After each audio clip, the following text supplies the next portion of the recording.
මෝටර රථයක engine එකක ප්‍රධානම කොටස් වෙන්නේ ක්‍රෑන්ක්ෂාෆ්ට් එක, බෝර්, පිස්ටන්, රින් සෙට් කියන කොටස්. ඉතින් මේකෙන් ක්‍රෑන්ක්ෂාෆ්ට් එක තමයි විශාලතම මූවිං පාර්ට් එක වෙන්නේ. ඉතින් යතුරු පැදියක එන්ජින් එකක් සම්පූර්ණයෙන් අලුත් වැඩියා කරන්න ඕනේ කියලා අපි තීරණය කරාට පස්සේ මේ යතුරු පැදිය එන්ජින් එක සම්පූර්ණයෙන් අලුත් වැඩියා කරන ක්‍රම ප්‍රධාන වශයෙන් දෙකක් තියෙනවා. ඒකෙන් එකක් තමයි නිෂ්පාදකයාගේ තියෙන පිරිවිතරයන්ට අනුව ජෙනුයින් ස්පෙයා පාර්ට්ස් යොදලා බෝර්, ක්‍රෑන්ක්ෂාෆ්ට්, පිස්ටන් කියන කොටස් අලුතෙන් යොදලා එන්ජින් එක සම්පූර්ණයෙන් අලුත් වැඩියා කරන ක්‍රමය.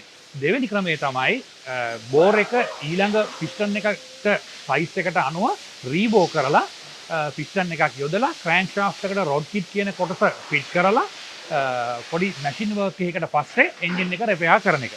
ඉතින් මෙතනදී ඒ කියන විදිහට bore, piston, ring set genuine parts යොදලා අලුත් වැඩියා කරන්නේ නැතුව ලේත් වර්ක් එකකින් ඕවර්සයිස් පිස්ටන් එකකට මොඩිෆිකේෂන්ස් කරලා රිපෙයාර් එකක් කරොත් ඒක ඇත්තටම ලොකු අභියෝගාත්මක දෙයක් වෙනවා. මොකද නිවැරදිව මේ කියන කොටස් ඒ විදිහට රීවෝ කරගන්න හැකියාව ලැබුණේ නැත්නම් එන්ජින් එකේ ශබ්දය වෙනස් වෙන්න පුළුවන්, ඔයිල් බර්න් වෙන්න පුළුවන්.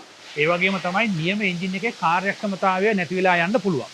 ඒක නිසා ඇත්තටම අපි එන්ජින් එකක් අලුත් වැඩියා කිරීමේදී වඩාත්ම සුදුසු වන්නේ නිෂ්පාදකයාගේ පිරිවිතරයන්ට අනුව genuine bore, piston, ring set පාවිච්චි කරලා එන්ජින් එක අලුත් වැඩියා කරන එක.